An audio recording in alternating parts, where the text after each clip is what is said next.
West Auckland pet owners are being warned to watch out for signs of poisoning in their animals after a flock of stupefied mallard ducks apparently dropped out of the sky in West Auckland. Fish and Game say the 8 ducks had to be euthanised after they were discovered near death on a street in Glen Eden. And a post-mortem showed that ingested wheat laced with a pest control product called Alphachloralose. John Dyer from Fish and Game says while the poison is approved for use in some cases, users aren't registered, so it's difficult to track the product back. But it's up to people using it to make sure they don't accidentally poison other animals. 8 mallard ducks were found in a sort of a near-dead state in an urban area of Glen Eden, and they were picked up by a SPCA ranger and taken to a nearby vet. They were too far gone and had to be euthanised. I received a complaint about that, so I went and collected some of the ducks and did an autopsy or necropsy on them and discovered wheat in their gizzards, which is pretty consistent with being poisoned by a product called Alphachloralose, which anyone can buy over the counter. It has the effect that we saw, which is kind of stupefying the birds that eat it.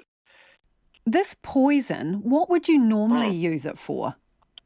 It comes either with a treated wheat or paste, and it's normally used for controlling nuisance birds like sparrows. The polymers, mallard ducks and pukekes and various other birds that are affected by it, they're protected by law, even though they're game birds.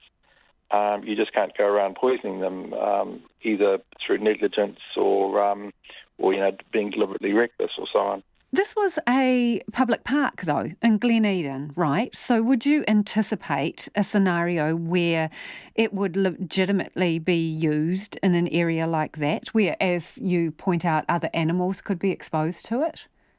I mean, this has been happening around the country, been happening to a whole variety of birds in a whole variety of situations, and in some cases people have assumed that it's the local authorities doing it, and there have been some quite nasty, feedback, if you like.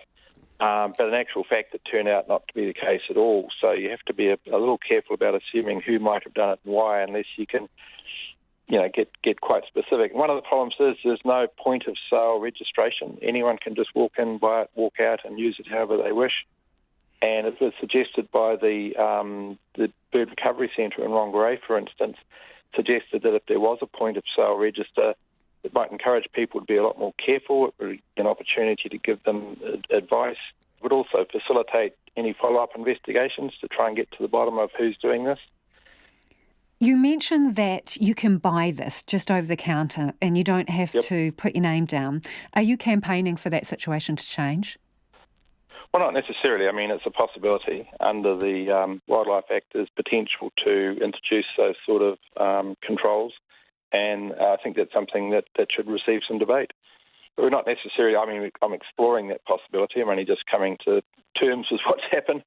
But certainly we've had people in other instances have used, they've gone through their poisons shed, found some stuff they thought would be good to mix up, killed the local birds that were stealing their plums or their apples or whatever it was.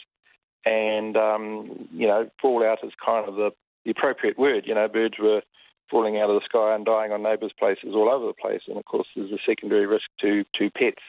Now, that's quite illegal to use a product contrary to label. And there are some extremely serious fines involved in that.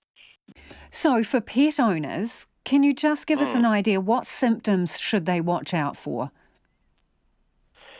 So if someone was poisoning sparrows or something of the sort and your dog or your cat ate, thought, there's a dopey sparrow, I'll help myself to that, they would become very lethargic, they'd want to sleep in silence. This thing works like hypothermia. It actually lowers their body temperature, and if you take them to a warm spot, give them a nice warm blanket, consult a vet, pretty quickly just to try and get to the bottom of what it is. They might have eaten chocolate or something, for instance. Is something more happening with this? Is there any further investigation, and is there any further risk to other ducks that may be in this park?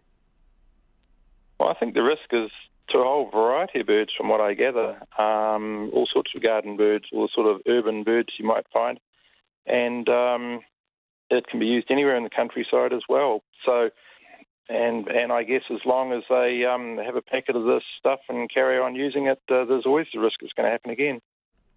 And that is John Dyer from Fish and Game there.